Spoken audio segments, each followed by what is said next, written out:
Hi everyone, it's Jamie from Willow Farms. Today I'm going to do something a little bit different and do a more like vlog style video. It's mid-March, some point, and things are warming up outside. So on the to-do list today, I have to harden off some of my ranunculus and anemone corms. I pre-sprouted a bunch. I'll show you guys what I've got going here. This would be, actually I ended up placing another order from a local farmer, Nested Acre Farms, Nested Acres. I'll try and find something I can link in the bio, but she has an amazing Instagram page, super educational, she's a great teacher. So definitely give her a follow on Instagram. And I ended up buying, there's 20 per pack, I want to say like 100, I think. I went and color sorted them, and then one night I was trying to water them and just move the tray, and I dropped each of these, like this whole tray, on the floor. You can see there's like a little bit of damage to my tray now, but that's fine. They all came up. They seem very resilient.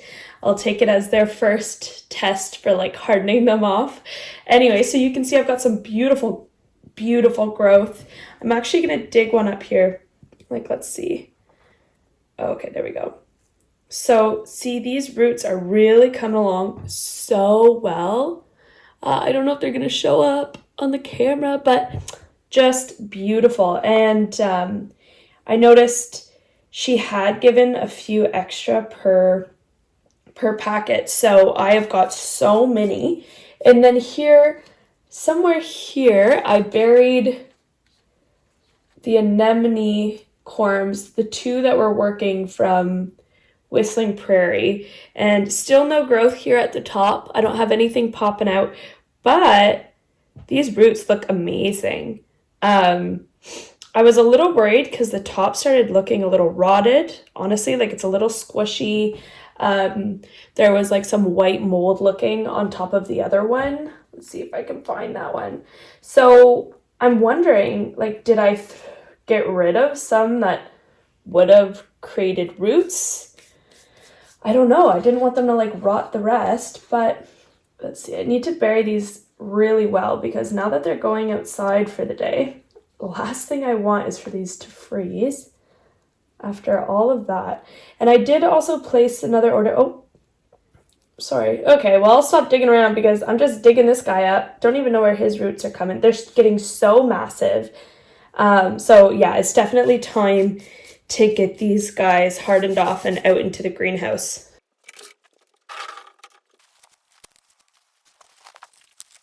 Hi everyone, so I'm walking to the greenhouse. It's gorgeous outside, but very muddy. Not too bad heat-wise. I want to say it was like +4, so we're getting there. It's feeling like spring. And here we are at the greenhouse. This fall, as a graduation gift, I was gifted a greenhouse, and I was insistent that we put it up this year.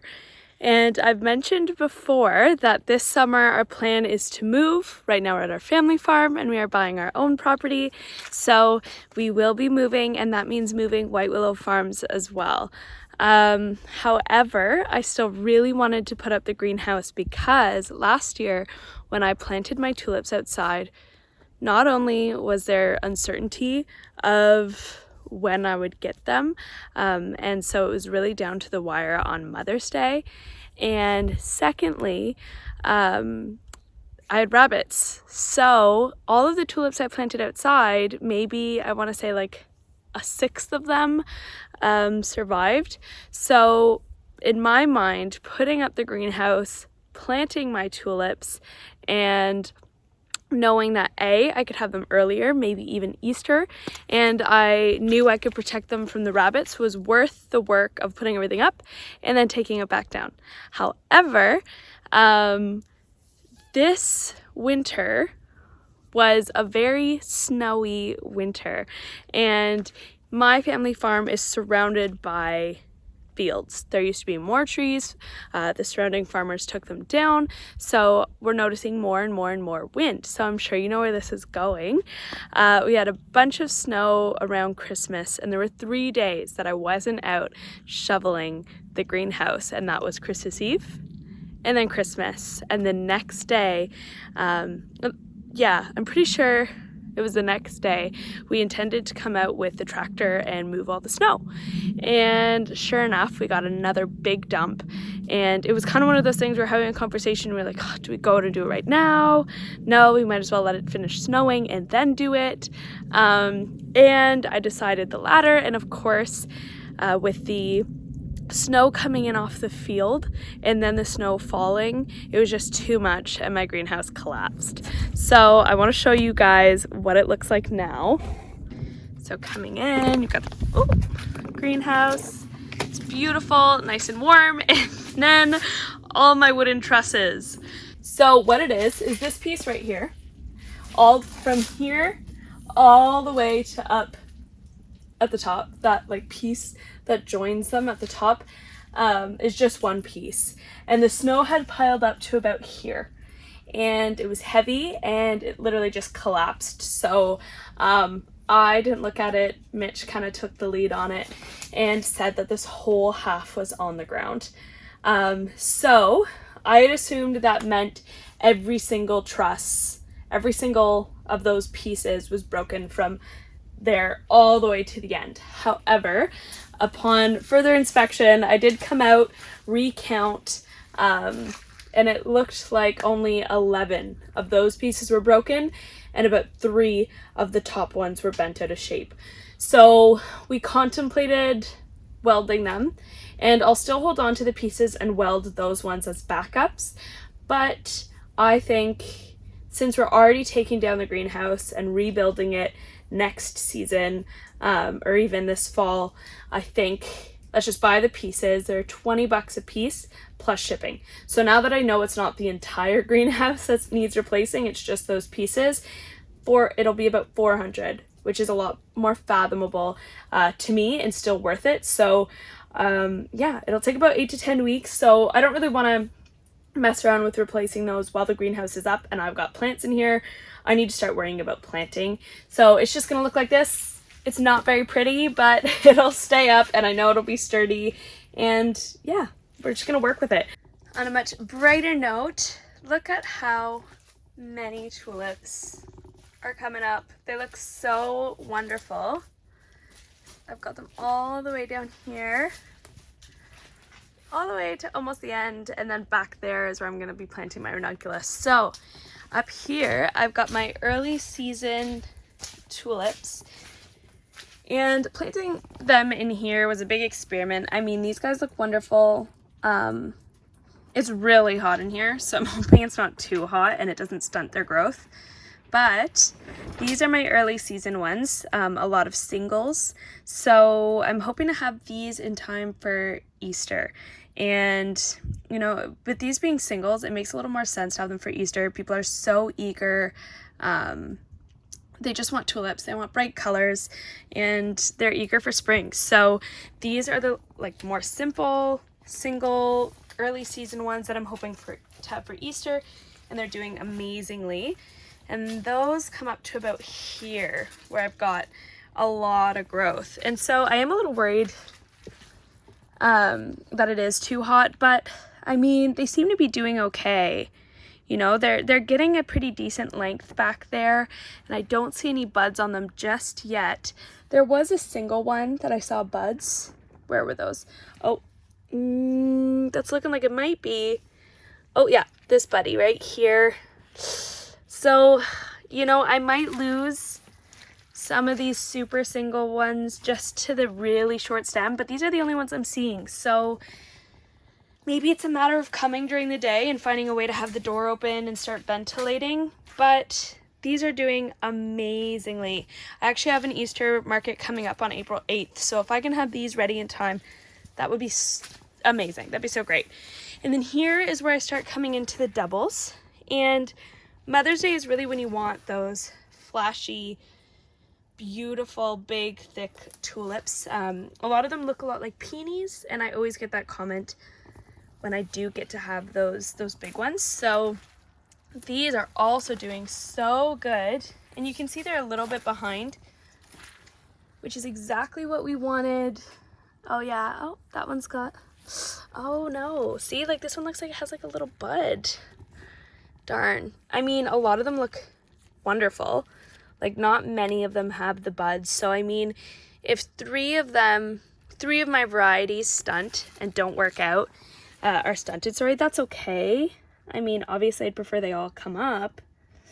And I guess like realistically, these are almost planted to the ground. So right here, you've got about 6 inches of stem length in the ground, plus whatever I can get on top. I'm sure they'll be usable, but yeah, I think I'll just have to come in during the day and start cooling this off. But I noticed this not too long ago, and I think this is so cool. I don't think I've ever seen a tulip with variegated leaves. I'm so excited. I didn't like label them or anything when I planted. To me, it's just not worth it. They come up and I see what kind they are then. But I'm really curious to see what variety this is, because this looks so neat. But yeah, we'll have to wait and see. I'm hoping they're okay. But I'll probably, oh yeah, like see, look at here. This is a promising one. Back here, like that's a decent amount of length already, and I don't see buds on any of these except for this guy, which I think was the one I showed last time. I don't know, maybe I am getting so many buds. I don't know. It's a learning curve, and you know, if they were outside, they'd all be eaten by rabbits by now. So it is what it is. Honestly, yeah, so I came to check on these guys a while back. Oh, look at that. That's so beautiful seeing them all come up. And I left the door open to cool it off, and literally 2 days later I came back and so many of them were eaten by rabbits. So it just kind of confirms to me that I made the right move. I mean, short bouquets might be it, but at least short bouquets are better than no bouquets. So hopefully it all works out, but definitely if these had all been outside, I am certain that these would all be eaten by now. We have like a rabbit infestation on the farm, and these are my daffodils, which are also coming up beautifully, and I've got some still hiding here, a whole other variety. Now that things are coming up, you're really able to see like the blocks of varieties, and so I still got some guys hiding over here, but that's okay, we're in no rush. And here I've got some empty ground, which this weekend my ranunculus should be coming to fill. So I'm so excited. It's actually incredibly hot in here, so I'm gonna go ahead, open the door, let it cool off a bit while I clean up in here, and I'm gonna go get a shovel and water these tulips with some snow.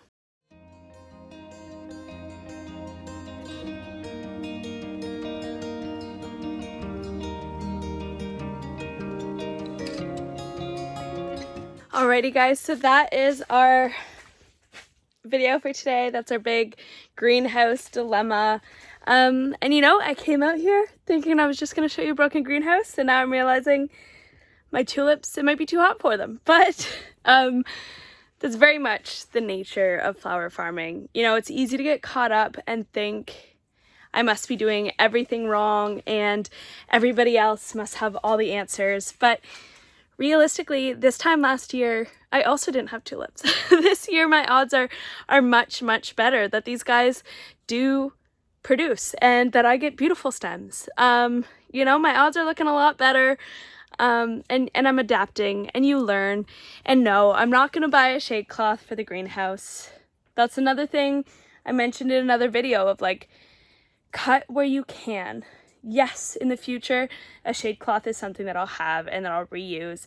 But for now, it's just, I gotta fix my greenhouse first. So I still have orders to place. But if you're a flower farmer or you're looking at getting into it, just know nothing will ever be 100%. You can never be prepared to the fullest. And something's always going to be costing you money. It really seems like something is always costing me money. So I hope you guys enjoyed this video. I know it's a little bit different than what I've been doing with us out on the farm, but with things picking up, I have a feeling that most of them will be like this, you'll get a little more action as things are starting to grow. So I hope you liked this video, and as always, if you have any questions or comments, please leave them below, and definitely subscribe, because I think things will be getting a lot more exciting here at the farm. So thank you again for watching, and have a wonderful day. So this is one day with him being outside. I forgot to show you guys. Ooh. Okay, so I'm gonna say they didn't love it. Definitely not as upright. I mean, like this super long one is down, but I feel like it might just be because the sheet was on it. But anyways, this is what they look like. I mean, I'm sure the greenery will die off a bit, and as long as the roots are okay, I mean, these should be okay. But day one of hardening off, and they still have a week to go.